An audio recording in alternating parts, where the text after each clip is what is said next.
सहनाववतु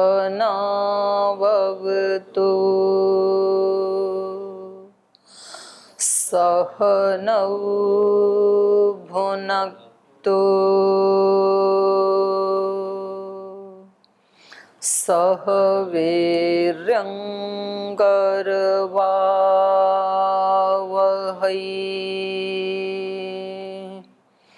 तेजस्विनावधीतमस्तु मा विद्विषावहै।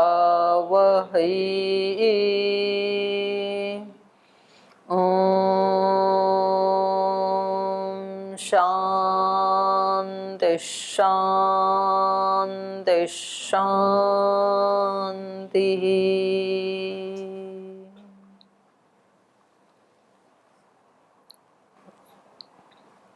सूत्र पाठ।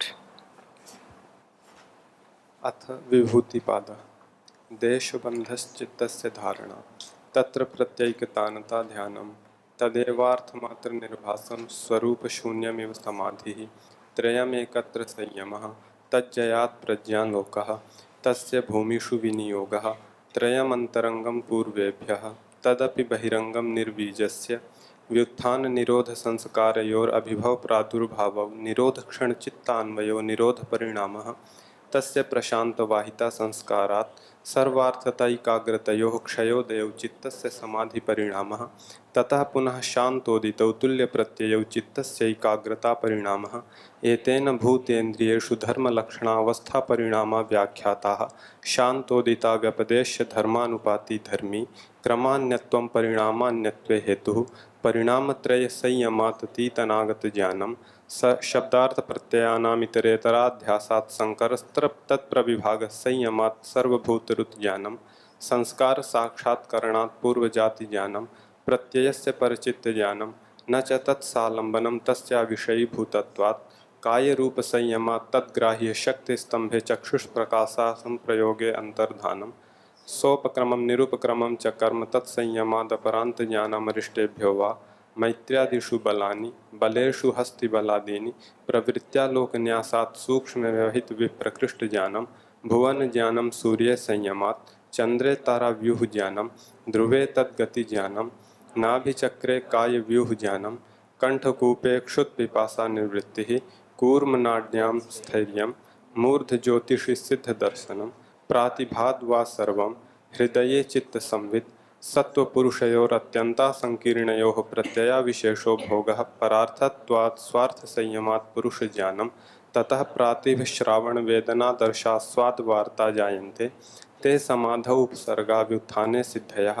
बन्धकारणशैथिल्यात् प्रचारसंवेदनाच्च चित्तस्य परशरीरावेशः उदानजयाज्जलपङ्ककण्टकादिष्वसङ्ग उत्क्रान्तिश्च समानजयाज्ज्वलनं श्रोत्राकाशयोः सम्बन्धसंयमात् दिव्यं श्रोत्रं कायाकाशयोः सम्बन्धसंयमात् लघुतूलसमापत्तेश्चाकाशगमनं बहिरकल्पितावृत्तिर्महाविदेहा ततः प्रकाशावरणक्षयः स्थूलस्वरूपसूक्ष्मान्वयार्थवत्वसंयमात् भूतजयः ततोऽणिमादिप्रादुर्भावः कायसम्पत्तद्धर्मानभिघातश्च रूपलावण्यबलवज्रसङ्घननत्वानि कायसम्पत् ग्रहणस्वरूपास्मितान्वयार्थवत्वसंयमात् इन्द्रियजयः ततो मनोजवित्वं विकरणभावः प्रधानजयश्च सत्त्वपुरुषान्यताख्यातिमात्रस्य सर्वभावाधिष्ठातृत्वं सर्वज्ञातृत्वं च तद्वैराग्यादपि दोषबीजक्षयकैवल्यं स्थान्युपनिमन्त्रणे सङ्गस्मयाकरणं पुनरनिष्टप्रसङ्गात् क्षणतत्क्रमयोः संयमाद् विवेकजं ज्ञानं जातिलक्षणदेशैरन्यतान्वच्छेदात् तुल्ययोस्ततः प्रतिपत्तिः तारकं सर्वविषयं सर्वथा विषयमक्रमं चेति विवेकजं ज्ञानं सत्त्वपुरुषयोः शुद्धिसाम्ये कैवल्यमिति। तृतीयः विभूतिपाद। तो आइए अब विभूतिपाद के 52वें सूत्र को पढ़ते हैं हम। 51 नंबर सूत्र तक हमने सभी प्रकार की सिद्धियां जो इस पाद में आने वाली हैं, तो टोटल कितनी सिद्धियां हो गई यहाँ तक, कैवल्य की सिद्धि तक?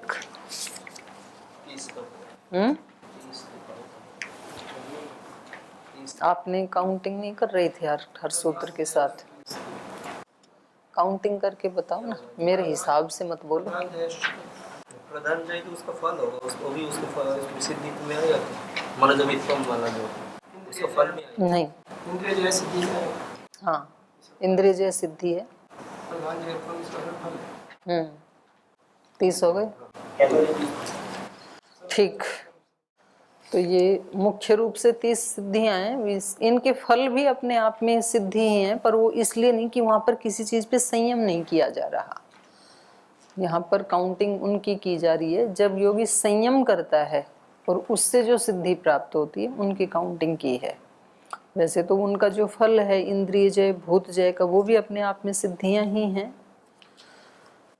तो ये 52 नंबर सूत्र तक ये जो विवेक ज्ञान है, ये भी सिद्धि नहीं है, ये भी उसका परिणाम है। हाँ सॉरी, नहीं, इसमें संयम किया जा रहा है इसलिए ये सिद्धि है विवेक ज्ञान वाली। तो विवेक ज्ञान होने से इसका प्रतिफल क्या होगा वो आगे बताया जा रहा है 3 सूत्रों में। तो तस्य विषय विशेषः उपक्षिप्यते, वो जो विवेक ज्ञान है उस विवेक ज्ञान का एक विषय वो इस सूत्र में उदाहरित किया जा रहा है कि क्या होता है विवेक ज्ञान और उसको कैसे प्रयोग किया जा सकता है। तो सूत्र बोलिए, जाति लक्षण देशैहि अन्यता अनवच्छेदात् तुल्ययोः ततः प्रतिपत्तिः। जाति लक्षण और देशैहि, ये 3 चीजें हैं जो किसी वस्तु की अन्यता बताती हैं। जाति जैसे वृक्ष जाति, मनुष्य जाति, तो भेद उत्पन्न करती है जाति। और लक्षण किसी चीज का, वो भी भेद उत्पन्न करता है। और देश, एक वस्तु किस स्थान पे है वो दूसरे वाली से भिन्न है। तो जाति लक्षण देशई अन्यथा अनवच्छेदात्, किसी पदार्थ में जाति लक्षण और देश तीनों का भेद नहीं है, अन्यथा का अनवच्छेद हो रहा है, अनिर्धारण हो रहा है। अनवच्छेदात् माने अनिर्धारणात्। तो अब उसको कैसे उस वस्तु के बारे में भिन्नत्व जाने हम। तो कह रहे हैं तुल्य योः, 2 वस्तुएं बिल्कुल समान हैं, उनकी जाति भी, उनका लक्षण भी, उनका देश भी, क्योंकि यहाँ द्विवचन है ना, तुल्य योः, 2 तुल्य वस्तुओं का।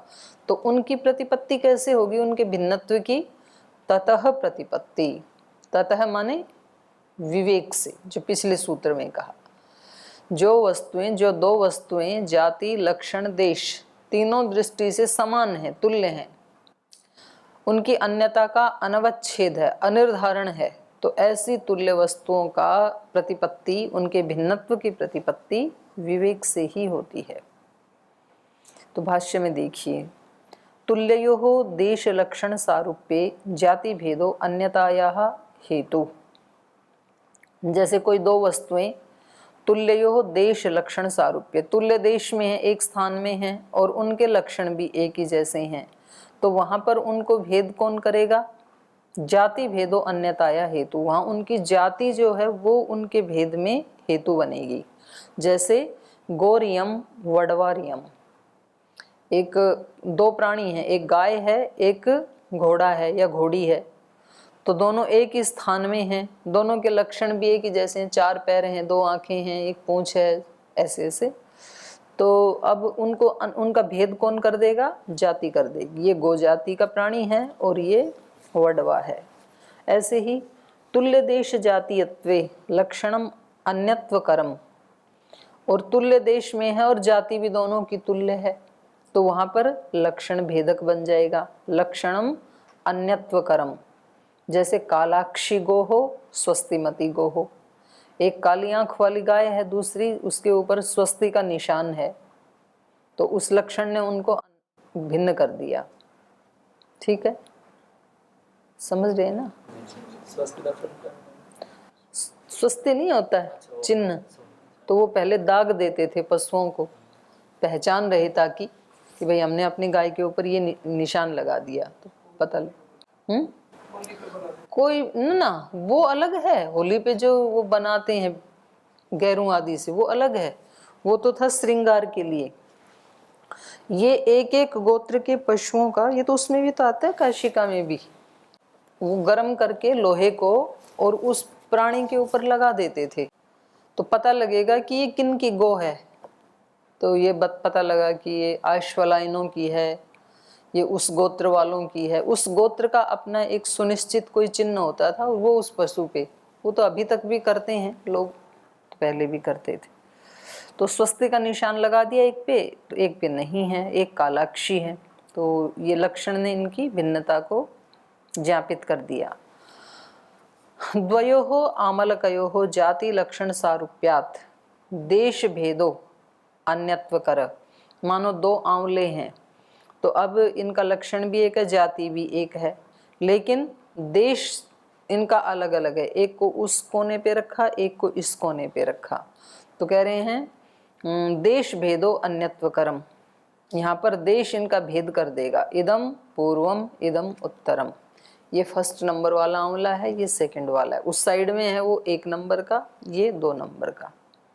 तो इस प्रकार से जाति, देश और लक्षण से वस्तुओं में भिन्नत्व उत्पन्न होता है। ठीक है, अब इसी उदाहरण को ले रहे हैं, तीसरे वाले को, देश वाले को। कह रहे हैं यदा तु पूर्वम आमलकम अन्य व्यग्रस्य ज्ञातु उत्तर देशे उपावर्त्यते।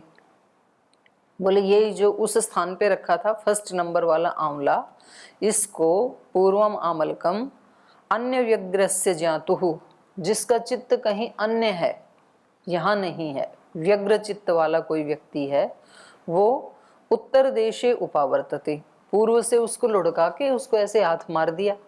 मतलब उसका ध्यान कहीं और था, और जब ध्यान कहीं और होता है तो व्यक्ति कुछ भी करता है ना, चलते चलते वो तोड़ लेता है फूल पत्ते। उससे पूछें कि क्यों तोड़ा आपने, वो बोले मेरे तो ध्यान ही नहीं रहा। तो इसने क्या किया, वो वहाँ जो आंवला था उसको ऐसे मार दिया हाथ से और उसको लुढ़का दिया। तो उत्तर देशे उपावर्त्यते तदा तुल्य देशत्वे। तो अब दोनों क्या हो गए, एक स्थान में आ गए, वो लुढ़क करके इसी के पास आके टिक गए। तो कह रहे हैं तुल्य देशत्वे पूर्वम एतत् उत्तरम एतत् इति प्रविभाग अनुपपत्ति ही। अब इनमें फर्स्ट नंबर कौन है, सेकंड कौन है, ये पता नहीं चल रहा है, क्योंकि दोनों एक ही आकार के हैं, एक ही जाति के हैं, और अब तो लक्षण भी दोनों का एक ही हो गया। पहले तो देश ने अलग कर रखा था, तो अब इनमें कौन फर्स्ट कौन सेकंड, तो ये नहीं पता चलेगा। असंदिग्धेन च तत्वज्ञानेन भवितव्यम इत्यतः इदम उक्तम। और कह रहे हैं कि उनमें असंदिग्धता रखने के लिए, माने हमें पता तो करना है कि कौन सा फर्स्ट कौन सा सेकंड। तो असंदिग्धेन च तत्वज्ञानेन, ये असंदिग्ध जो तत्व ज्ञान है, विवेक जो है, उसके द्वारा भवितव्यम, इनका भेद होना चाहिए या होता है। इत्यतः इदम उक्तम, इसलिए ये सूत्र में विवेक ज्ञान की बात बताई है। ततः प्रतिपत्ति ही विवेक ज्ञानात् इति। उन दोनों में कौन सा फर्स्ट है कौन सा सेकंड है, इसकी प्रतिपत्ति किससे होगी, विवेक ज्ञान से। कथम, कैसे होगी। पूर्वम आमलक सह क्षणो देशः उत्तर आमलक सह क्षण देशात् भिन्नः।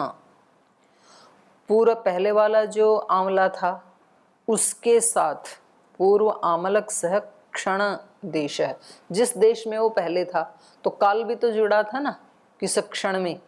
तो ये क्षण तत्क्रमयो, एक एक क्षण में और उसके क्रम में जो संयम कर रहा है जो योगी, तो उसको पता लग जाएगा कि इस क्षण में ये आंवला वहां था, तो इसका मतलब ये फर्स्ट है, और अब आया है तो ये अगला क्षण है। तो इससे पहले वाले क्षण में ये जो यहाँ रखा था, तो ये सेकंड नंबर वाला है। तो ये क्षण और उसके क्रम में संयम करने वाला योगी, जिसको विवेक ज्ञान उत्पन्न हो गया, ये बता सकता है। पूर्व आमलक सह क्षणोदेश उत्तर आमलक सह क्षण देशाद भिन्न। तो दोनों क्षण भिन्न भिन्न है ना, यहाँ आ गया ये अलग क्षण है इस देश के साथ जुड़ा हुआ, और वो वाला अलग था। तेज आमलके स्वदेश क्षण अनुभव भिन्ने। तो ये जो दोनों आंवले हैं, ये अपने अपने देश में जब उपस्थित थे, और उस क्षण का जो अनुभव है इस योगी का, वो दोनों अनुभव भिन्न भिन्न है, अलग अलग क्षण है। अन्य देश क्षणानुभवस्तु तयो अन्यत्वे हेतु रीति। क्योंकि दोनों का अन्य देश था और अन्य देश में अन्य क्षण था और उस अन्य क्षण का जो अनुभव है वो तयो अन्यत्वे हेतु, वो इन दोनों के अन्यत्व में हेतु बन रहा है। तो ऐसे पता लग जाता है विवेक ज्ञान से, क्योंकि एक एक क्षण इन्होंने पहले बताया था ना कि ये काल कैसा है, हर वस्तु में निपतित है, एक एक क्षण वस्तु के साथ जुड़ा हुआ है ना। तो उन क्षणों में क्योंकि वो संयम कर रहा है और उसको ज्ञान हो रहा है, इसलिए उसको हर वस्तु का तत्व ज्ञान है। तो जिन वस्तुओं का भिन्नत्व देश काल या लक्षण आदि से निर्धारित नहीं होता है, जिनका अनवच्छेद रहता है, उनका ततः प्रतिपत्ति, उस विवेक से उसकी प्रतिपत्ति हो जाती है। एतेन दृष्टांतेन, इस दृष्टांत से परमाणोः तुल्य जाति लक्षण देशस्य पूर्व परमाणु देश सह क्षण साक्षात्कारणात् उत्तरस्य परमाणु तद्देशा अनुपपत्तौ उत्तरस्य तद्देशानुभवो भिन्नः सह क्षण भेदात् तयो ईश्वरस्य योगिनः अन्यत्व प्रत्ययो भवति इति। तो कह रहे हैं एतेन दृष्टांतेन, इस दृष्टांत से परमाणोः तुल्य जाति लक्षण देशस्य, एक परमाणु दूसरे परमाणु के साथ जो तुल्य है जाति से, लक्षण से और देश से, तो इसमें पूर्व परमाणु देश सह क्षण साक्षात्कारणात्, पूर्व वाला जो परमाणु है, पूर्व परमाणु के साथ जो देश है, जिस देश में वो परमाणु था, और उस देश के साथ जो क्षण जुड़ा हुआ है उस परमाणु के साथ, और उस क्षण का जिसने साक्षात्कार किया है, तो साक्षात्कारणात् उत्तरस्य परमाणु, और इसी तरह उत्तर वाला परमाणु, और तद्देश अनुपपत्तौ, उसके देश की अनुपपत्ति पता नहीं है, उत्तरस्य तद्देश अनुभवः, और जो उत्तर वाला है उस देश का अनुभव भिन्न है। कैसे भिन्न हुआ? सह क्षण भेदात, उसके साथ भी एक क्षण जुड़ा हुआ है। तो कह रहे हैं इससे तयो हो ईश्वरस्य योगिनः, इन दोनों क्षणों का जो ईश्वर है, स्वामी है, अर्थात इनको जो देखने वाला है, इनकी अनुभूति करने वाला है दोनों क्षणों की, ऐसा ये जो योगी है, इस योगी का अन्यत्व प्रत्ययो भवति इति, इसको अन्यत्व का ज्ञान हो जाता है, क्योंकि वो एक एक क्षण में और उसके क्रम में संयम कर रहा है, उसको जान रहा है। तो वो क्षण अलग था, ये क्षण अलग है, क्योंकि वहां से यहाँ तक आने में भी तो एक क्षण बीत गया ना, तो इससे पिछले वाला क्षण तो उसके साथ एक नंबर जुड़ा हुआ है, और यहाँ जिसका उसने अनुभव किया था उसी क्षण उसको वो 2 नंबर था। तो अब ये जो आया है तो ये पहचान लेगा कि ये आंवला 1 नंबर वाला है, ये 2 वाला है। अपरे तो वर्णयंती, और दूसरे कहते हैं, दूसरे मतलब न्याय वैशेषिक वाले कहते हैं, कैसे पता लगे? ते अंत्या विशेषः ते अन्यता प्रत्ययम कुर्वन्ति इति। 2 परमाणुओं में भेद कैसे करते हैं न्याय वैशेषिक वाले?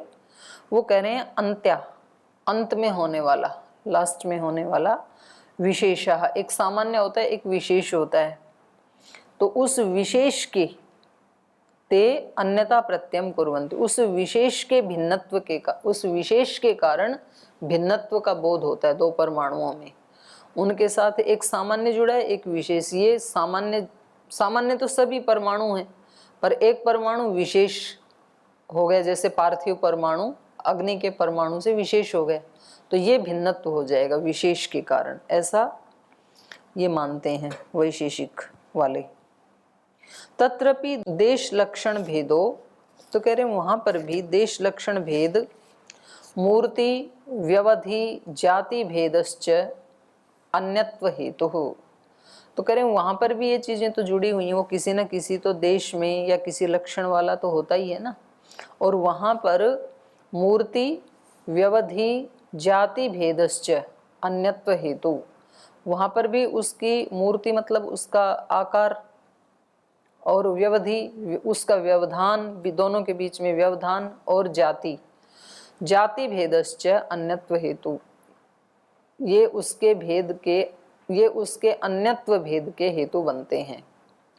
क्षण भेदस्तु योगी बुद्धि गम्य एव इति। लेकिन कह रहे हैं ये क्षण वाला भेद है, चलो बाकी के भेद तो दूसरे भी जान लेंगे। यद्यपि जो ये न्याय वैशेषिक वाले जो विशेष का भेद बताते हैं, तो इसको एक तरह से यहाँ भाष्यकार ने खंडित ही किया है कि भाई सामान्य व्यक्ति तो परमाणु के ना सामान्य जाति को देख सकते हैं ना विशेष को देख सकते हैं, परमाणु तो दिखाई नहीं देता है ना, तो उसका वर्णन करना कोई फायदा है नहीं।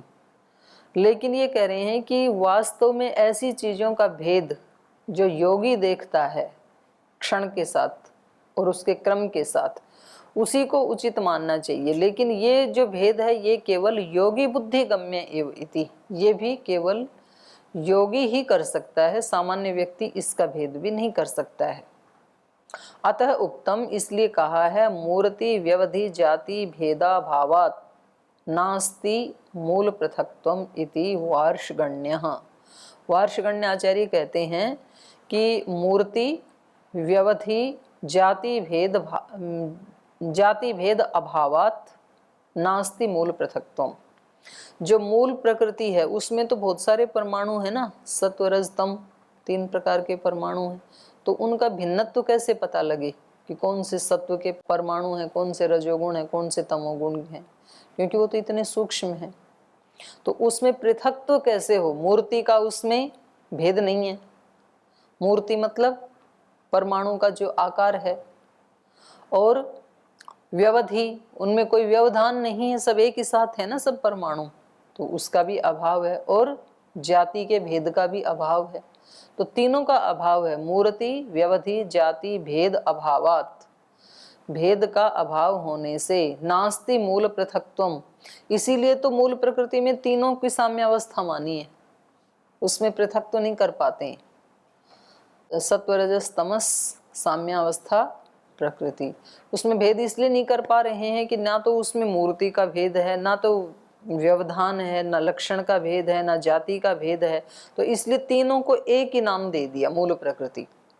इसलिए नास्ति मूल पृथक्त्वम, मूल में पृथक्त्व नहीं है, प्रधान तत्व में पृथक्त्व नहीं है, ऐसा वार्षगण्य आचार्य मानते हैं। तो ये जो भेद पता भी लगा हमें कि भाई 3 प्रकार के परमाणु हैं और वो साम्यावस्था में, ये भी कैसे पता लगा? विवेक ज्ञान से ही पता लगा। योगियों की बुद्धि गम्य ही है वो भेद भी, बाकी उसका भेद किया नहीं जा सकता है। बोलो, जल्दी बोलो, क्योंकि मेरे को आज ये पूरा करना है। इसका मतलब दीदी, मतलब कौन सा डाली में मतलब आंवला था हमें इधर रखा है, वो तो योगी सामर्थ्य से बोल देगा ये आंवला उस दर्जे में लगा हुआ था। हाँ बोल देगा ना, क्या दिक्कत है, बिल्कुल बोल देगा, क्योंकि क्षण के साथ संयम है ना उनका। और इसका क्या फल है विवेक ज्ञान का, वो अगले सूत्र में बता रहे हैं। तारकम सर्व विषयम सर्वथा विषयम अक्रमम चैति विवेकजम ज्ञानम। और ये विवेक ज्ञान कैसा है? तारकम, तार देने वाला संसार से, ये पहले भी आया था।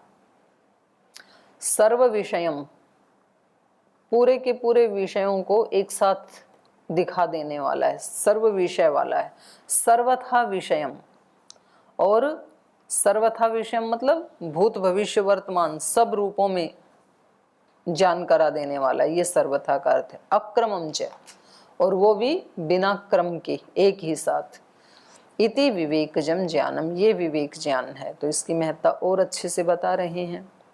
तारकम इति स्वप्रतिभोत्थानम अनौपदेशिकम इत्यर्थः। तारकम का अर्थ क्या है? स्वप्रतिभोत्थानम, अपनी प्रतिभा से उत्पन्न हुआ ज्ञान, विवेक ज्ञान। ये पहले भी आया था ना, 33 नंबर सूत्र में देखो, प्रातिभात्व सर्वम एक सूत्र आया था ना। 33 है, कितना नंबर है? 37। तो यहाँ पर ये बताया था ना, तारक शब्द आया था। प्रातिभम नाम तारकम, प्रतिभा। यहाँ पर ये बताया था ना कि जैसे सूर्य होता है, उससे पहले उसकी प्रभा आ जाती है। यथोदये प्रभा भास्करस्य, इसी से अगला तो है। प्रातिभम नाम तारकम तद विवेकजस्य ज्ञानस्य पूर्व रूपम, जो विवेक ज्ञान है उससे पहले वाला है ये, इसको कहते हैं विवेक ख्याति। मैंने पहले भी बताया था कि विवेक ख्याति अलग है, विवेक ज्ञान अलग है। तो ये जो प्रतिभा से उत्पन्न होने वाला है प्रातिभ, इसको तारक भी कहते हैं और इसी को विवेक ख्याति भी कहते हैं। यथोदये प्रभा भास्करस्य, जैसे सूर्य के उदय से पहले उसकी प्रभा आ जाती है, लालिमा आ जाती है ना, तो लालिमा आते ही वस्तुएं ठीक ठीक दिखती है ना। विवेक ख्याति पूछा का विवेक ज्ञान सूर्य का उदय, ठीक है ना। लेकिन सूर्योदय से पहले भी तो सब चीजें ठीक दिखती है ना, स्पष्ट दिखती हैं। तो विवेक ख्याति होने से भी व्यक्ति कैवल्य को प्राप्त कर लेता है, ऐसा इनका मानना है। तो यहाँ पर उसी की बात कर रहे हैं। तारकम इति, तारक कहते हैं स्व प्रतिभोत्थानम, अपनी प्रतिभा से उत्पन्न होने वाला, अनौपदेशिकम, किसी ने उपदेश नहीं किया इस ज्ञान का, अपनी ही प्रतिभा से उत्पन्न हुआ है, उसको तारक कहते हैं।